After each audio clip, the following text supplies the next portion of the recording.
1775, the American Revolutionary War began as the American colonies sought to detach from England and its oppressive monarchy.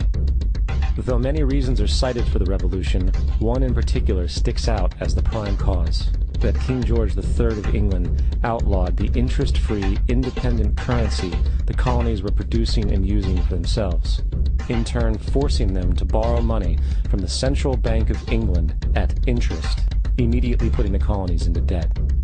And as Benjamin Franklin later wrote, the refusal of King George III to allow the colonies to operate an honest money system which freed the ordinary man from the clutches of the money manipulators was probably the prime cause of the revolution.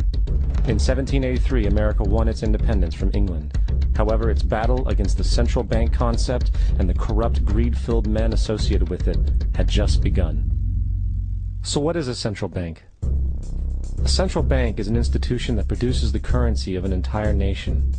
Based on historical precedent, two specific powers are inherent in central banking practice: the control of interest rates and the control of the money supply, or inflation. The central bank does not simply supply a government's economy with money, it loans it to them at interest. Then, through the use of increasing and decreasing the supply of money, the central bank regulates the value of the currency being issued. It is critical to understand that the entire structure of this system can only produce one thing in the long run: debt. It doesn't take a lot of ingenuity to figure this scam out. For every single dollar produced by the central bank is loaned at interest. That means every single dollar produced is actually the dollar plus a certain percent of debt based on that dollar. And since the central bank has the monopoly over the production of the currency for the entire country, and they loan each dollar out with immediate debt attached to it, where does the money to pay for the debt come from? It can only come from the central bank again, which means the central bank has to perpetually increase its money supply to temporarily cover the outstanding debt created, which in turn, since that new money is loaned out at interest as well, creates even more debt. The end result of this system without fail is slavery, for it is impossible for the government and thus the public to ever come out of the self-generating debt. The founding fathers of this country were well aware of this.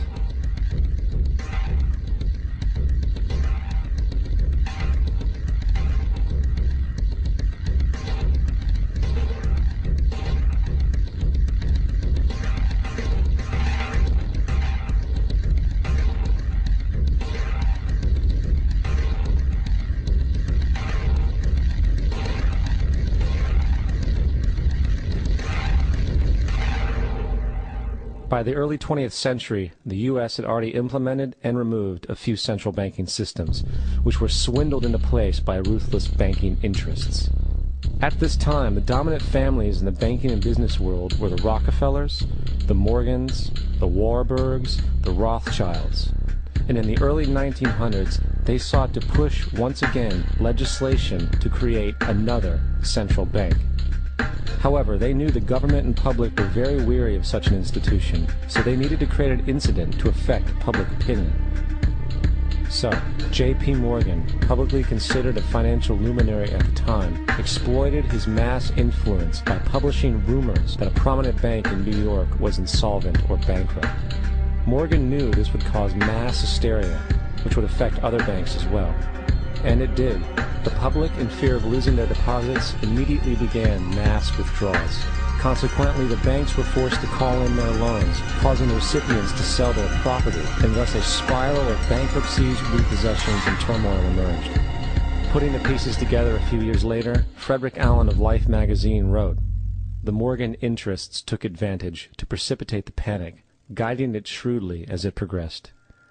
Unaware of the fraud, the Panic of 1907 led to a congressional investigation headed by Senator Nelson Aldrich, who had intimate ties to the banking cartels and later became part of the Rockefeller family through marriage.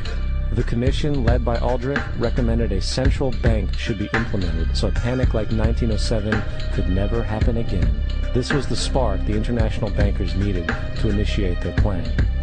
In 1910, a secret meeting was held at a J.P. Morgan estate on Jekyll Island off the coast of Georgia. It was there that the central banking bill called the Federal Reserve Act was written.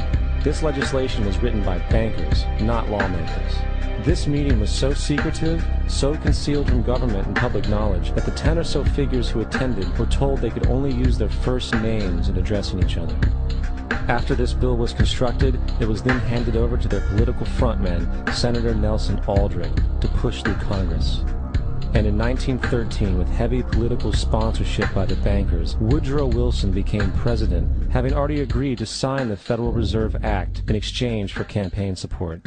And 2 days before Christmas, when most of Congress was at home with their families, the Federal Reserve Act was voted in, and Wilson in turn made it law. Years later, Woodrow Wilson wrote, in regret,